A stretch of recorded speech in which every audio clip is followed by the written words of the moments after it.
First, the national news. An argument has broken out between Buckingham Palace and the Sun newspaper. The Sun has claimed that the Queen is backing the Brexit campaign. According to the Sun, the Queen has told Nick Clegg that the EU is heading in the wrong direction. A spokesman from Buckingham Palace says that the story is inaccurate. However, the Sun has defended itself, saying it was based on two impeccable sources. Mr. Clegg has accused the out-campaigners of trying to draw the Queen into the EU debate for their own purposes. The Sun story is nonsense, he claims. It is not true. I have certainly absolutely no recollection of a conversation like that, which I suspect I would have remembered if it had taken place. Buckingham Palace said at the time, no political point was intended. The Queen's speech speaks for itself on the division and the benefits of the unity. A spokesman said, as ever, the Queen is above politics and is politically neutral on the EU. Today, Tim Peake, the first British European Space Agency astronaut, is now halfway through his 6-month mission on the ISS. He does experiments, spacewalks, makes food and fun. He departed on the 15th of December and is due back on 15th June. We sent our Zach to get our teacher's opinions of how he's changed British history. How has Tim Peake changed British history? So Tim Peake changed British history by being the first British man to go on this 6-month space expedition. The amount of experiments he's doing up there, the amount of use of technology up there, he's kind of changing the way we lead our lives when it comes to technology and space. So him being one of the first British men up there doing the 6-month space expedition has definitely changed British history. How has Tim Peake affected British history? Well, Tim Peake has definitely changed history for Britain in terms of space exploration, because we've never had an official British person become an astronaut and go into space. So that's a really exciting thing, and hopefully getting lots of people really interested in what space programs there are and actually maybe inspire them to go out and be astronauts themselves in the future. So I think it's really, really important, because space is awesome and everyone should go to space. How is Tim Peake changing British history? I think he's becoming a really good role model for young people. I think it's a great opportunity for him, and also the fact that he's really open and he's getting himself out there on the news, on Twitter, and he's really, he's becoming a really good role model for young people. And I think it's great for everyone, especially in schools, to be able to see what a great job he's doing. The NHS is back in the news over the latest strikes, today involving junior doctors. Many are unaffected. For example, consultants, nurses and midwives are still working, but many are still affected. Some doctors are having to do an emergency because of the junior walkout. Yesterday, over half of the junior doctors were expected to come into work but did not turn up. So far, there has been 19,000 operations and treatments postponed. Thousands of checkups, appointments and tests have also been affected. Junior doctors have planned another strike sometime in April. Staying with health, we have a special charity story brought to us by our special health and charities correspondent. We look at problems facing small and unknown conditions such as galactosemia. Galactosemia is a condition where you're lactose intolerant. Imagine your favourite food is ice cream, chocolate or cake, or there is a high chance someone with galactosemia cannot eat it. It has been discovered that galactosemia can affect learning, for example, reading and writing skills. Not many people have heard of this charity that improves lives and inspires children with the condition, and we want to help them.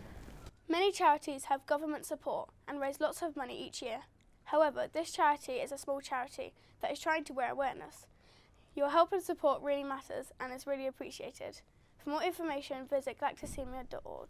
Now for a special SJB School News report is becoming a successful actor about talent or money.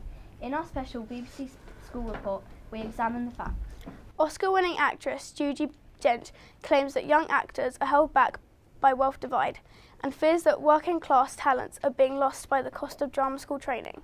Actors such as Daniel Radcliffe were fortunate enough to go to a private school and have his school funded. The increase in reality TV shows such as Big Brother and Gogglebox help ordinary people without any acting backgrounds become actors. Actors such as Cameron Diaz found a different way of getting into the acting industry as she became a model at the age of 16, and her modelling agency introduced an acting job to her, and that's how her acting career started. All these well-known actors had the chance to be an actor because of their background. Nowadays, it is harder to become an actor as most acting schools are expensive and many can't afford the prices of acting schools. The average pay per year in the US is £6,000. In a special SJB interview, we speak to actor Ross Maron, famous for his starring role as Perfect Peter in the highly successful film Horrid Henry. Hello, I'm Leo, and today I'm with SJB student and star of Horrid Henry the movie, Ross Maron, to talk about how his life changed and why acting should be accessible to all. How did you get into acting, and how did you get to the point where you starred in the role? Okay, so how I got into acting was I joined an agency up in Guildford called Italia Conti, and it was like my second lesson with this new acting teacher called Dennis. And Dennis, second lesson, he just saw a potential in me, and what it is the agency, what they do is they hold auditions every year, and about every person auditions, and only 2 get in, but he got me a fast pass, so and then that all kicked off.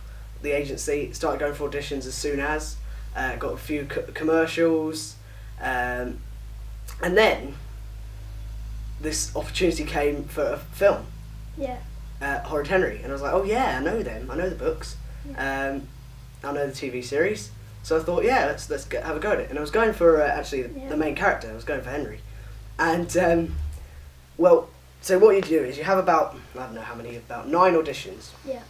And the first few, I was in the running for Henry, and then it got to the 9th one, and then they decided actually we want this guy for Peter. Yeah. So that happened. I was cast then as Peter, and it just all kicked off from then.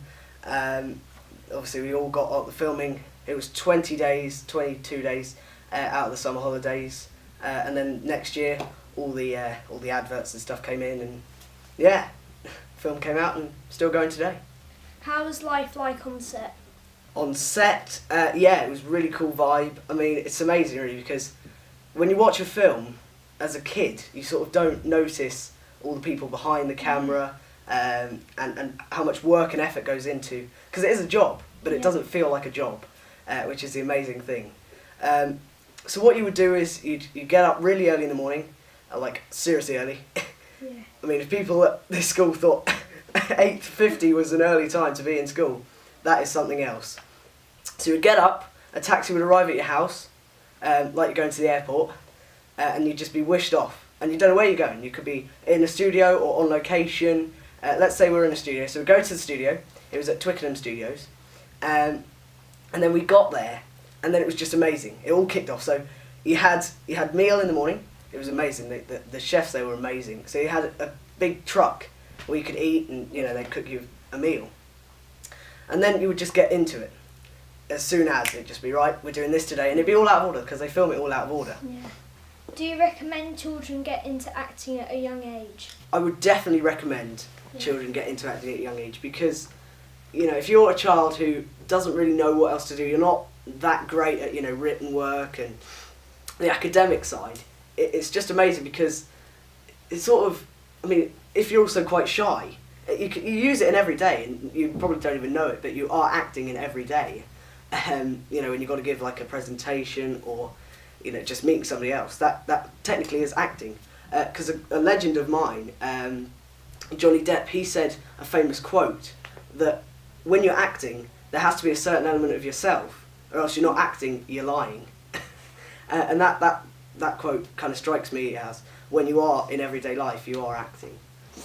Thank you, Ross, for coming in to see us, and back to the studio. You're very welcome. Sport now, and the crisis at Sunderland Football Club leaves Adam Johnson, 28, facing 4 to 10 years in jail after being found guilty of sexual activity with a 15-year-old girl. The Premier League club has been criticised for letting the winger play after his arrest. Sunderland Football Club's chief executive, Margaret Byrne, has stated that the decision was a serious mistake, and the club added, "We are so very sorry for this." Sunderland Football Club also added that Johnson's victim has been very badly let down. He is facing jail due to his 2 sex offences towards a 15-year-old girl.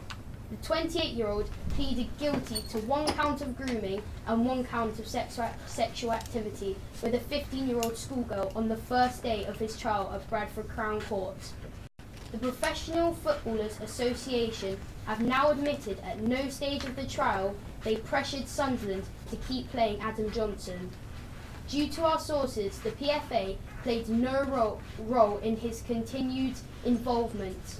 Sunderland Chief Executive Margaret Byrne resigned this week after admitting it was an error of judgment to lift Johnson's initial suspension.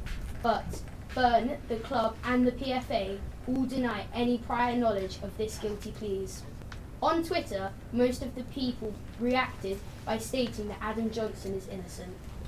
Sadly, on March 8th, Sir George Martin, the producer of the Beatles albums, died at the age of 90 years old. Sir Paul McCartney, one of the Beatles singers and guitarists, said, "The world has lost a truly great man." Paul describes him as a second father and said one of his favourite memories of George when he was asked to sing the song Yesterday on his own. His son Giles, another producer, posted on social media, "R.I.P. Dad, I love you. I'm so proud to have been your son. I'll miss you more than words can say. Thank you for all the times we have had together." He died peacefully at home with his family. He produced more than 700 records and worked with many artists including Cilla Black and Jerry and the Pacemakers. He became Sir George in 1996 when he received his knighthood. He will be truly missed by all his friends, family and all his fans.